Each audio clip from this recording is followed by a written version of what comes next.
বিচিত্র স্বাদ, কবিগুরু রবীন্দ্রনাথ ঠাকুর।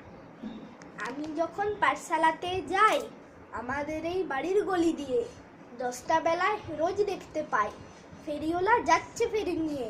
চুড়ি চাই, চুড়ি চাই সে হাঁকে, চিনের পুতুল ঝুড়িতে তার থাকে। যায় সে চলে যে পথে তার খুশি, যখন খুশি খায় সে বাড়ি গিয়ে। 10টা বাজে, 10:30 বাজে, নাইকো তারা হয় বা কাছে দেরি, ইচ্ছে করে পাহাড় ছেলে ফেলে দিয়ে অমনি করে বেড়াই নিয়ে ফেরি। আমি যখন হাতে মেখে কালি ঘরে ফিরি 4:30 বাজে, কোদাল নিয়ে মাটি কুপায় মালি বাবুদের ওই ফুল বাগানের মাঝে।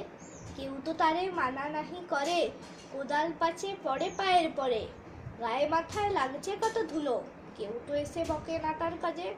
মা তারে তো পরায় না সব জামা, ধুয়ে দিতে চায় না ধুলোবালি। ইচ্ছে করে আমি হতেম যদি বাবুদের ওই ফুল বাগানের মালি। একটু বেশি রাত না হতে হতে মা আমারে ঘুম পাড়াতে যায়, জানলা দিয়ে দেখি চেয়ে পথে পাগড়ি পরে পাহাড়োলা যায়। আধার করি লোক বেশি না চলে, গ্যাসের আলো মিটমিটিয়ে জ্বলে, লণ্ঠনটি ঝুলিয়ে নিয়ে হাতে দাঁড়িয়ে থাকে বাড়ির দরজায়। রাত হয়ে যায় 10টা-11টা, কেউ তো কিছু বলে না তারা লাগি। ইচ্ছে করে পাহাড়োলা হয়ে গলির ধারে আপন মনে জাগি। নমস্কার।